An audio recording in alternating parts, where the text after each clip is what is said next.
Oke ya, kita bisa mulai untuk record perkuliahan Zoom hari ini. Terima kasih yang sudah hadir, Syifa Talita, Berlian Bintang, sambil menunggu kehadiran yang lain ya, ataupun yang berhalangan hadir di Zoom. Nanti Anda silakan untuk langsung absen di Siakat, tapi setelah perkuliahan Zoom selesai ya. Jadi nanti setelah recording baru saya ke Siakat ya. Jadi seperti itu tahapannya kalau kita kuliahnya pakai Zoom untuk mata kuliah saya ya. Jadi ada proses konversi dulu ke video, baru setelah itu saya masukkan ke YouTube dan seterusnya ke si akad sehingga Anda bisa absen ya. Nah, langsung aja karena ini sudah berlarut-larut ya. Tadi saya nunggu mahasiswa belum belum juga pada hadir. Karena siang hari panas mungkin banyak kendala mungkin ya. Bisa dilihat ya. Bisa tampil kan? Sudah tampil kan? Sudah. Oke, terima kasih Mbak Siva. Ada beberapa mahasiswa seperti siapa ya kemarin Wira, terus ada Intan, itu yang saya hafal, yang belum tampak di sini ya, yang belum hadir. Mungkin nanti sambil bisa lihat tayangan ulang.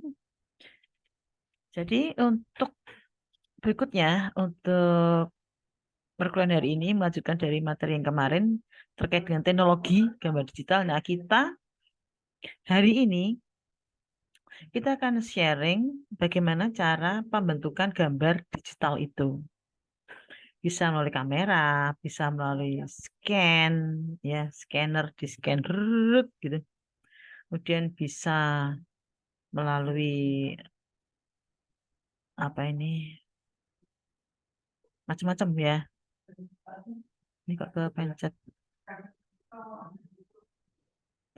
Nah, tapi memang apa yang saya sampaikan tidak detail ya, karena beberapa materi itu nanti akan Anda dapatkan di mata kuliah tersendiri. Contoh kata seperti ini ya, kamera digital sebagai salah satu alat atau salah satu teknologi untuk pembentukan gambar. Nanti Anda ketemu teori tentang fotografi ya di mata kuliah fotografi seperti itu. Jadi ini cukup informasi di depan begitu ya, bahwa teknologi gambar digital itu ada beberapa teori yang nantinya bisa Anda perdalam di mata kuliah tersendiri.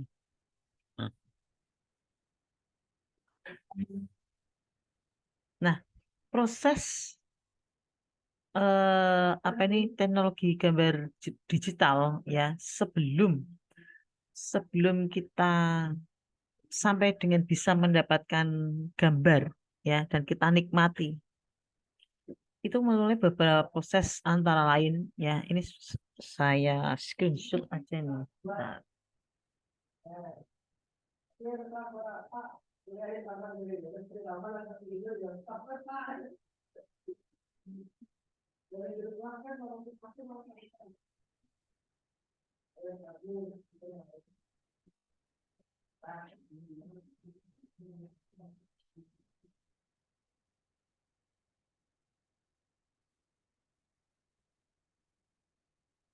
Nah, ini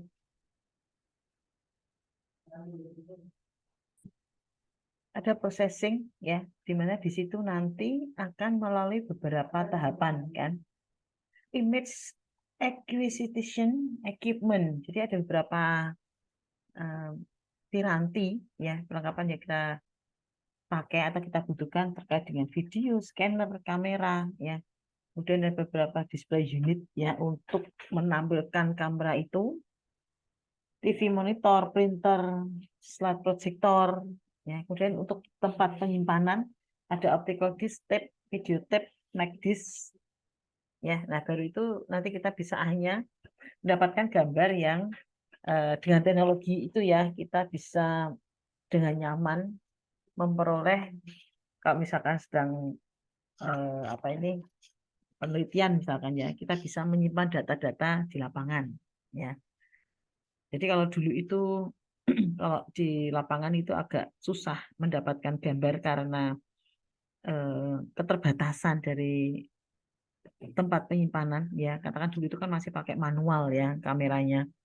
Jadi hanya beberapa potongan kepingan foto ya, katakan 12, 24, 36 kan seperti itu. Tapi kalau sekarang kameranya digital itu kan pastinya lebih banyak, bisa memuat banyak gambar. Nah, kita lanjut contoh kata ini, kita mau bicara tentang kamera ya. Anda pasti tahu ya. Nah, di sini ada langkah-langkahnya ini ceritanya. Langkah-langkah bagaimana cara kamera itu bekerja. Nah, kamera digital itu ada berfungsi untuk mengcapture suatu kejadian dari alam nyata menjadi sebuah gambar dalam bentuk file atau format digital. Kamera digital tersebut mampu menggunakan image sensor untuk media penangkapan gambar dan merupakan teknologi pembaru dari kamera manual. Jadi dulu itu masih menggunakan roll film ya. Kalau sekarang itu kan digital. Sama halnya kalau kita pakai HP. Jadi sekarang itu malah justru banyak mahasiswa pakai HP dibanding pakai kamera sebenarnya. Nah, kalau saya boleh cerita, ini saya cerita sedikit ya. Dari prinsip kerja suatu kamera digital itu biasanya pakainya di SLR atau singkatnya itu Digital Single Lens Reflex. Jadi ada singkatannya, kamera di SLR. Nah, dari gambar itu Anda bisa perhatikan bahwa suatu objek atau kejadian jika terpapar cahaya. Jadi kalau tidak ada cahaya tidak bisa kita menangkap gambar. Kita tidak bisa menangkap objek ya. Jadi harus ada cahaya. Nah, kemudian cahaya tersebut ditangkap oleh lensa kamera yang diteruskan menuju ke main mirror yang ada di dalam kamera tersebut. Nah, main mirror ini fungsinya adalah memantulkan cahaya atau bayangan objek tadi yang kita lihat tadi ya, yang kita mau kita bidik itu, yang diterima ke arah dari lensa ke dua arah, yaitu arah atas menuju pentamirror, kemudian kalau yang ke bawah itu submirror menuju atau fokus atau sensor. Nah, AF sensor di sini ya, itu Anda perhatikan ada AF sensor menghitung jarak objek agar terlihat fokus. Nah, sedangkan pentamirror di sini itu berfungsi memantulkan cahaya ke arah lubang pengintip atau viewfinder. Jadi kita kalau foto kan sampai micing-micing mata kita ya supaya lebih fokus gitu. Pada kamera sehingga dapat dilihat oleh mata si pengguna kamera. Ada lagi main mirror yang akan terangkat atau buka ke atas jika tombol perekam atau shutter ya itu ditekan. Sehingga cahaya atau bayangan objek dari lensa itu bisa langsung menuju ke image sensor untuk kemudian direkam menjadi sebuah gambar digital. Ya, baru setelah itu nanti disimpan ke dalam memori kamera. Kemudian ada lubang viewfinder ya yang akan gelap sesaat waktu kita mencepret gitu ya. Itu kan pasti ada sesaat gelap, cek gitu langsung. Nah, terus lagi terang lagi. Nah, itu adalah proses walaupun sepersekian detik ya, cepat banget gelapnya itu adalah merupakan proses saat perekaman gambar terjadi. Nah, kemudian terang lagi atau dapat melihat objek lagi ketika proses perekaman itu selesai. Akhirnya kamera telah siap untuk digunakan untuk proses perekaman gambar berikutnya ya. Cepat gitu. Jadi begitu ada cahaya, kemudian diteruskan, dipantulkan, masuk ke dalam ini ya, tadi main mirror, AF sensor dan lain-lain. Nah, baru setelah itu sejenak kita pas menekan tombol akan gelap sesaat ya. Baru setelah itu jepret gitu kan, terus baru kita bisa lanjut ke pemotretan selanjutnya. Nah, kemudian selain kamera itu ada scanner. Ya, scanner adalah kan gitu untuk menduplikat ya. Scanner itu adalah sebuah alat yang untuk mengubah gambar fisik ke gambar digital atau menyimpan gambar dari negatif film berupa analog ke format digital. Ya, yang ditampilkan Anda itu adalah gambar scanner ya. Caranya bagaimana ya? Pastinya kita install dulu. Setelah kita install gambar atau dokumen ya, kita letakkan di sini. Dan proses perekamannya itu harus ditutup juga ya. Jadi ini ya lembar yang penutupnya di bagian atas selama proses scanning itu berjalan itu ditutup. Saya belum pernah mencoba ya kalau dibuka itu bisa merekam gambar enggak ya atau bisa memfoto menduplikat gambar enggak. Ya, saya belum pernah nyoba. Jadi begitu saya nyekan ya alat scan-nya itu saya tutup seperti itu. Ya. Nah, proses kerja alat scan ini ada beberapa. Dari yang ada di gambar ya, flatbed original, kemudian di situ ada mirror, ada kacanya ya, kemudian ada lampu, kemudian ada lensa, dan seterusnya akhirnya bisa ter-scan begitu, ya kan? Mungkin dari beberapa Anda sudah biasa ya untuk keperluan pas penyiapan dokumen itu, kalau kadang buru-buru kita butuhkan ya, kalau tidak ke fotokopi ya kita langsung buka scanner gitu ya untuk segera menduplikat atau kita merekam gambar yang kita butuhkan. Kemudian lanjut ada alat lagi untuk menyimpan data atau data storage. Ada hard disk, ada flash disk, ada memory card ya, dan ada kepingan CD, DVD atau Blu-ray. Kalau zaman saya dulu itu masih yang flash disk gede itu ya. Mungkin Anda masih SD mungkin atau TK mungkin ya, atau belum lahir ya. Jadi saya waktu itu di era masih awal untuk teknologi ya. Jadi saya sempat mengenyam, menikmati kalau menyimpan data setelah kita ketik ya waktu zaman kuliah dulu itu disimpan di hard disknya, bukan flash disk ya, hard disknya itu gede, yang gede pokoknya ya. Terus habis itu dia bikin kecil. Waktu jadi bikin kecil saya sempat, wah sekarang kecil ada kemajuan teknologinya gitu ya. Padahal sekarang sudah nggak ada. Nah beberapa data storage ini ya dari hard disk, dari flash disk dan sebagainya. Hard disk itu biasanya berada dalam sebuah personal komputer atau laptop. Kemudian flash disk ada memory card yaitu compact flash dan secure disk SD. Kemudian kalau terakhiran itu adalah berupa CD, kepingan CD ya, DVD ataupun Blu-ray. Nah itu beberapa gambar eh, data storage untuk menyimpan data yang Anda lakukan. Kemudian pembentukan gambar berikutnya itu adalah beberapa software yang kita nantinya atau Anda bahkan sudah pernah utak-atik ya, mungkin kalau yang SMK atau background sebelum kuliah itu dari SMK baik itu multimedia atau jurusan apa ya, kalau di teknik otomotif dapat tak ya, image manipulation, yaitu bertujuan untuk memanipulasi atau mengedit sebuah gambar agar sesuai dengan yang diharapkan. Kita bisa atur sisi gelap terangnya, kontras warna, ketajaman garis, kadang mungkin ngeblur kali ya. Kemudian bisa dilakukan pemanipulasian gambar, bisa tampak lebih cantik. Kemudian jerawat yang ada di sini dikatakan nih, Bu Santi ada jerawatnya. Nah ini bisa dihapus. Ya, makanya kalau anda kita, atau kita dapatkan ya suatu foto, kita model gitu ya, entah itu model peralatan kecantikan ya, make up atau ya intinya sesuatu yang harus terlihat sempurna. Nah, ini software image manipulation ini cocok nih. Jadi bisa kita poles seperti kelihatan gemuk ya, berisi, kita bisa edit jadi langsing. Yang jerawatan tiba-tiba jadi hilang jerawatnya ya. Dan itu biasa terjadi di bahkan di jasa untuk, kalau dulu itu untuk cuci cetak ya film, cetak film itu dia menyediakan jasa ini image manipulation. Jadi begitu kita order ya foto barang keluarga misalkan di studio, tahu-tahu hasilnya itu bisa bagus-bagus gitu, bisa sempurna karena itu sudah melalui proses editing gambar. Ya. Nah, penyajian gambar, untuk menyajikan gambar berikutnya dari yang kita cepat-cepat itu tadi, kita butuh printer ya, piranti yang menampilkan data dalam bentuk cetakan. Nah, printer itu juga macam-macam bentuknya ya atau isinya. Ya, ada yang menggunakan printer dot matrix, inkjet, laser jet, thermal ya.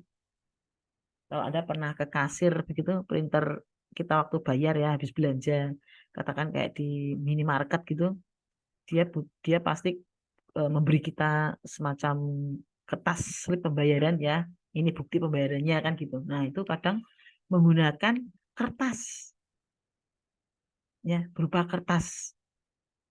Nah, sampai sekarang ada beberapa printer dari zaman jadul sampai sekarang itu masih bisa dipakai. Badak gitu istilahnya ya. Nah, di sini yang pertama itu printer dot matrix itu yang ada di monitor Anda ya, merupakan printer yang menggunakan pita sebagai alat cetak. Memang hasilnya kurang bagus ya, agak kasar. Ngek, ngek, ngek, ngek. Itu zaman Anda mungkin SD di warnet ya. Apa di warnet sih? Di wartel. Maaf, di wartel ya. Jadi Anda telepon, kemudian dia mencatat lama percakapan, terus keluar bil tagihan ya. Ngek, ngek, ngek, ngek, ngek gitu suaranya ya. Tapi justru printer semacam ini itu bandel. Saya punya ini. Sampai sekarang masih dicari. Kalau dijual tuh masih dicari. Padahal mungkin kalau printer-printer yang sekarang pakai tinta itu aja eh, sensitif ya. Jadi gampang gampang trouble begitu. Tapi kalau yang ini pita ini, wah awet sekali tuh ya. Masih saya simpan ya, walaupun saya nggak tahu masih bisa pakai atau enggak. Nah, warna yang dihasilkan printer ini tidak variatif, ya hanya hitam, biru, merah, dah itu aja ya. Resolusi cetaknya juga masih rendah karena gambar yang tercetak akan terus titik-titik. Jadi nggak jelas ya, kurang tajam begitu. Nggak apa-apa. Biasanya dipakai untuk mencetak kwitansi, bond, dokumen keuangan, ya. Terus tadi saya bilang kalau kita ke wartel, kalau sekarang kan nggak ada wartel ya, itu dulu tempat untuk ngeprint, ya, alat untuk ngeprint. Ngek, ngek, ngek, ngek. Jadi dulu saya pun sempat ya, zaman kuliah awal-awal S2 itu saya pakai printer seperti ini ya. Jadi kalau malam tuh tetangga mungkin eh, sempat terganggu mungkin ya. Ngek, ngek, ngek, suaranya gitu. Itu cerita lalu ya. Nah sekarang printer inkjet atau tinta. Nah ini sudah banyak dipakai ya. Seperti ini tampilannya. Jadi kotak ini tuh nanti bisa geser ya. Set, set, set. Semakin kayaknya semakin mahal pun suaranya juga semakin halus ya. Halus gitu, set, set gitu. Kalau saya yang masih punya di rumah itu masih ada kedengaran cepat ngek ngek ngek ngek gitu. Ya mungkin ada pengalaman, mungkin boleh komentar, ikut komentar ya Bu, punya saya juga gitu Bu, ngak ngek gitu Bu. Nah printer inkjet ini itu adalah alat cetak yang menggunakan tinta untuk mencetak. Tersedia banyak di pasaran karena memiliki kemampuan mencetak sampai ukuran kertas yang sangat besar, dan pastinya kualitasnya juga sangat baik yang menggunakan teknologi door on demand, yaitu caranya itu menyemprot titik-titik tinta ya kecil-kecil itu melalui nozzle atau lubang yang terdapat pada printer, pipa yang sangat kecil. Namun di sini harus ditunggu dulu sampai kering. Kalau keburu-buru gitu nanti bisa blubber atau bisa tersenggol gitu, nanti bisa tintanya itu ikut bubir ya. Nah ini adalah tinta inkjet. Ada lagi printer untuk toner ya. Isinya tuh toner atau laser jet. Nah ini merupakan jenis printer yang metode pencetakannya menggunakan tinta bubuk atau menggunakan perangkat inframerah untuk pembacaan data. Itu laser jet pakai toner. Ya. Nah beberapa bagian-bagiannya ya itu saya belum pernah menemui ya. Terus terang saya biasanya hanya pakai tinta aja biasa. Justru pakai infus ya lebih murah meriah. Tapi ya lumayan lah daripada pakai yang tadi printer kita ya. Kemudian lanjut printer thermal atau kertas. Nah ini juga nih digunakan untuk kita dapat bon ya, kalau kita belanja. Nah printer thermal atau kertas ini digunakan untuk eh, di apa nih,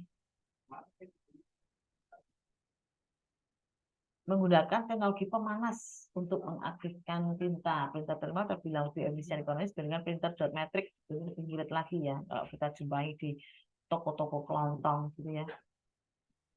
Nah, dulu tetangga saya pernah nih, kita beli beras, beli gula, beli permen gitu, terus dicetak pakai ini ya, dan kertasnya itu juga yang bunder, terus dia bisa memanjang gitu. Nah, kayak nota belanja itu ya, nanti cetakan kopi jadi kita bisa cek gitu. Printer thermal menggunakan pemanas untuk mencetak karakter atau gambar ke permukaan kertas thermal melalui pin yang dipanaskan, kemudian kepala printer mentransfer panas tersebut ke lembaran kertas yang menghasilkan berbagai macam warna.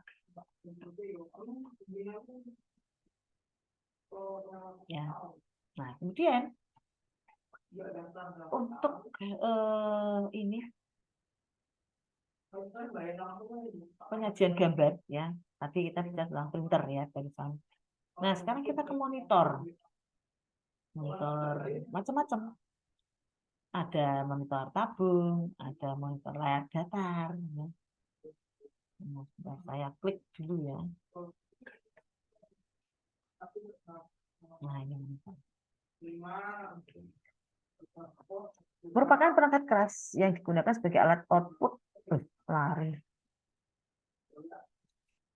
Output data secara grafis pada sebuah CPU. Monitor juga kerap disebut juga dengan sebagai layar tampilan komputer. Ada CRT, LCD, LED, dan plasma. Jadi masing-masing ini punya definisi, ya, punya pengertian, bahkan teknologinya juga beda. Ya, yang pertama kita bicara tentang LCD. Oh ini tabung dulu ya, sorry maaf kecepatan ya. Katode ray tube atau CRT atau TV tabung ini zaman 90-an ini ya. Anda layar ini sudah hilang ya, sudah jadi rongsok ini ya. Merupakan motor yang disusun dengan menggunakan tabung sinar katode yang lebih dapat dikenal dengan bentuknya besar dan berat. Dan ini belakangnya itu benar-benar makan tempat ya, benar-benar makan tempat ini ya. Tapi ini juga bandel ya, lumayan lah bisa bertahan untuk mengerjakan tugas-tugas ya. Walaupun sekarang sudah tidak dipakai lagi ya. Nah, monitor CRT ini itu cenderung merusak mata dan juga melelahkan mata. Jadi kalau terlalu lama mengetik, mengedit gambar dan seterusnya itu bisa ini mata gampang lelah. Dan juga ada penelitian yang mengatakan bahwa itu memicu pertumbuhan uban lebih cepat karena radiasi. Nah, itu. Di sisi lain dia bandel ya atau badak ya, awet, tapi dia juga kayaknya sepertinya kurang baik untuk kesehatan, terutama mata ya. Kemudian ada lagi LCD atau liquid crystal display.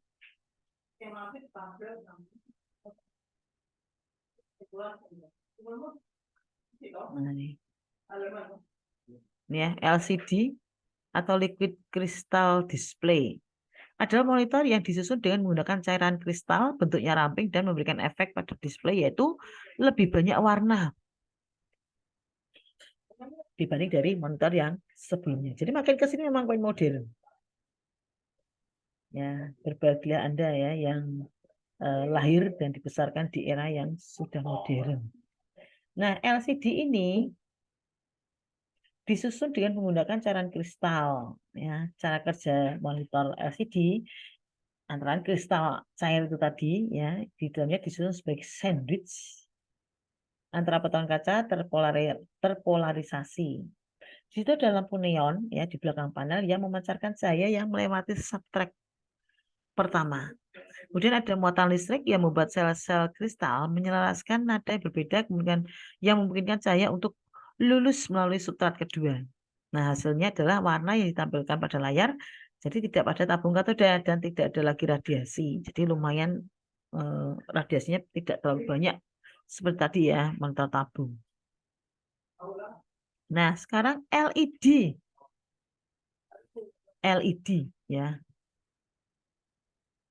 Atau LED atau light emitting diode.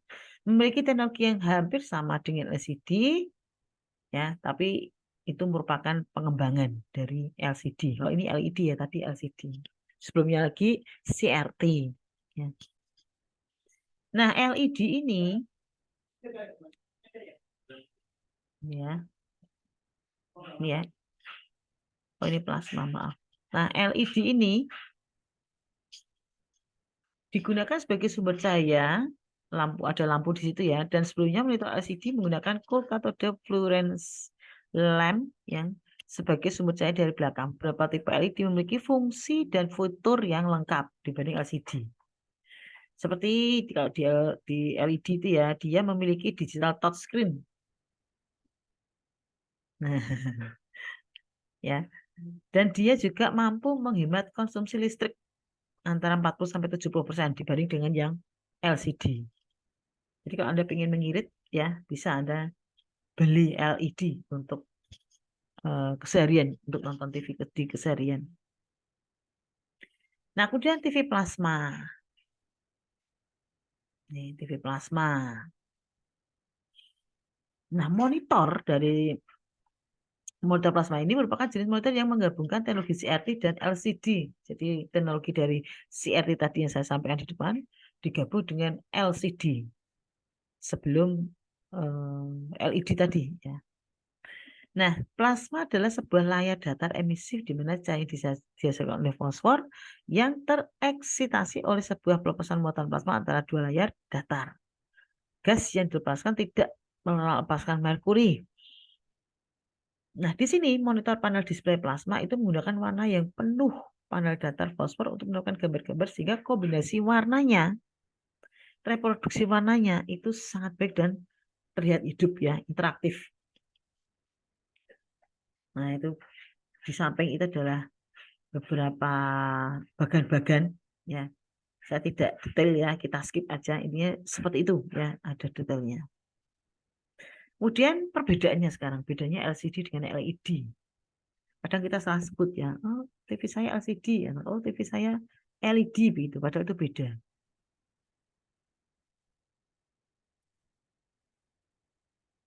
Bahwa LCD dan LED keduanya merupakan jenis layar yang menggunakan liquid crystal display atau LCD. Panel yang mengontrol cahaya yang ditampilkan. Nah, backlighting LCD biasanya menggunakan cold cathode fluorescence lamp ya atau CCFL untuk menyediakan backlighting, sedangkan LED menggunakan array yang lebih sedikit. Dia lebih efisien, light emitting diodes ya LED untuk menerangi layar.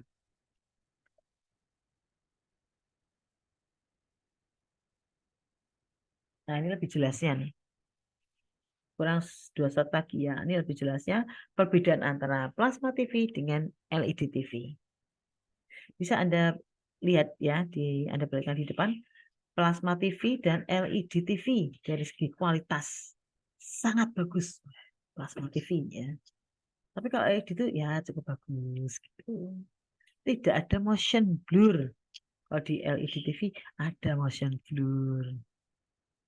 Dia bisa menangkap 600 gambar per detik. Sedangkan LED itu hanya 60. Jadi kelihatannya ini seolah-olah itu kayak hidup beneran ya gambarnya. Atraktif ya. Warna hitam yang dalam ya ada pekat tapi tanpa abu-abu. Dan kalau LED dia hanya menampilkan bayangan warna yang abu-abu ya. Kalau ini kan hitam, masih hitamnya itu masih benar-benar hitam gitu. Tapi kalau LED itu semu-semu ya atau abu-abu. Harga murah, harga mahal. Murah. Terbatas sampai resolusi atau high definition atau HD, tapi kalau di LED itu bisa menampilkan resolusi 4 sampai 4000 piksel. Tebal dan berat plasma ya, sedangkan LED itu adalah tipis dan ringan. Tidak sulit dipasang di tembok, tapi kalau LED itu bisa dengan mudah dipasang di tembok. Daya tinggi, kalau yang LED TV itu dayanya rendah. Ini satu lagi ya. Dari layar smartphone sekarang. Di apa ini? Pembentuk printer ya, pembentuk gambar printer, kemudian monitor, sekarang layar smartphone. Sebenarnya banyak teori yang bisa saya sampaikan di sini, tapi nanti untuk lebih lengkapnya akan saya kapan-kapan akan saya taruh di link ya si akad, jadi Anda bisa mendownload ya materi lengkapnya. Ada TFT LCD atau Thin Film Transistor, ada IPS LCD atau In-Plane Switching Liquid Crystal Display, ada OLED atau Organic Light Emitting Diode atau Organic atau LED, ada AMOLED singkatan dari Active Metric Organic Light Emitting Diode, kemudian yang terakhir itu ada Super AMOLED atau versi terbaru dari AMOLED. Kita skip ya, karena ini banyak banget teorinya. Nah, terakhir itu adalah proyektor. Cuman ini lupa saya lengkapi ini. Proyektor ya, untuk bisa menampilkan gambar.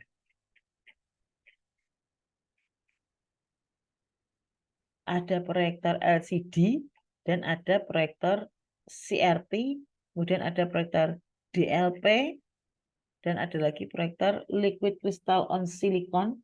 Ini saya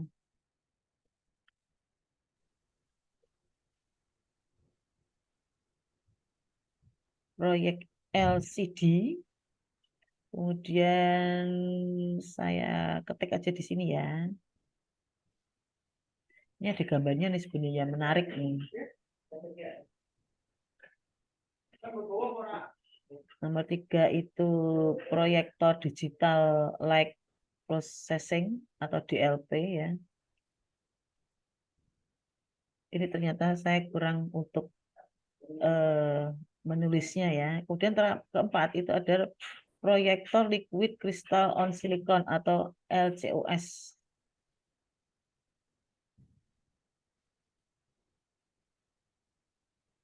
Ya. Nah, itu beberapa jenis proyektor ya. Nah, kalau saya screenshotkan ya, Pak sabar menanti ya. Saya screenshotkan saja. Ini saya hapus saja dulu ya, biar langsung masuk gambar-gambarnya ya. Ini yang pertama ini adalah proyektor LCD. Saya screenshotkan ya. Sekalian saya edit materinya.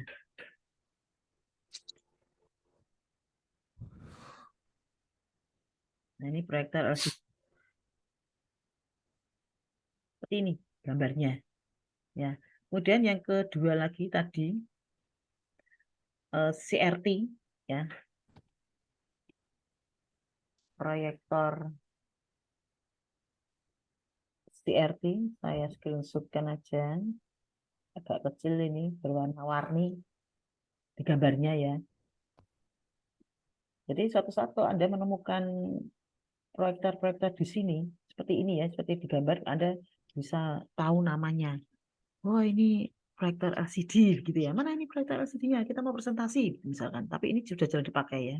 Sekarang sudah ganti lagi nih untuk proyektor seperti ini ya. Bahkan bisa langsung 3 dimensi. Kemudian yang ketiga itu DLP atau proyektor digital light processing ya. Saya screenshotkan. Ini sebenarnya sudah sekalian ada cara kerjanya ini. Tapi tidak kita bahas ya di sini. Kita hanya sekedar mengetahui gambar dan bentuknya seperti apa sih gitu ya. Terus terakhir ada lagi tinggal satu ya, proyektor LCOS.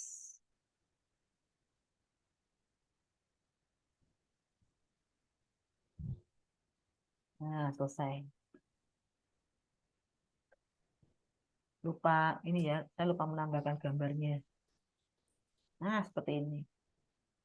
1, 2, 3, 4. Nah, beginilah penampakan dari gambar-gambar proyektor ya. Kita tahu sini ya, biar bervariasi. 1, 2, 3, 4. Nah, itu untuk materi hari ini ya. Mungkin ada yang ditanyakan dulu terkait tadi untuk pembentukan gambar proses ya. Ya, jadi bahkan untuk menggantikan alat yang namanya scanner, kita bisa pakai kamera HP ini, tinggal difoto gitu ya. Udah jadi JPEG gitu, kirim gitu ya. Daripada kalau kita pakai scanner itu kan perlu proses buka layarnya, di-scan, baru jadi kan gitu. Kalau foto itu langsung prosesnya memang cepat ya. Nah, jadi kembali lagi tergantung kebutuhan mana yang mau digunakan ya. Dalam arti cepat mana gitu. Kalau memang butuh cepat ya kita pakai yang kamera HP cukup ya. Cuma memang hasilnya tidak bisa utuh gitu kan. Berarti kanan kirinya kalau kita tidak bisa presisi waktu ambil gambar, kadang kan agak miring atau gimana gitu ya. Tapi kalau scan ya, nah, waktu kita scan itu bisa sempurna, lebih baik agak lebih bagus dari, dan ketajaman gambarnya kan juga beda dan bisa diatur resolusinya kan kalau pakai scanner. Begitu, sekian ini saya tambah lagi ya. Kita sudah sampai sekian. Saya ketik aja sekian. Nah, N-nya mana? Saya lupa apa ini menambahkan.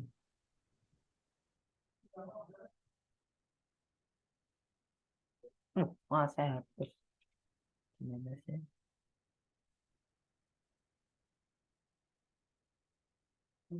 Sekian, terima kasih. Kan gitu. Ada yang ditanyakan dulu? Kita sudah masuk pertemuan berapa nih? 3 ya berarti ya.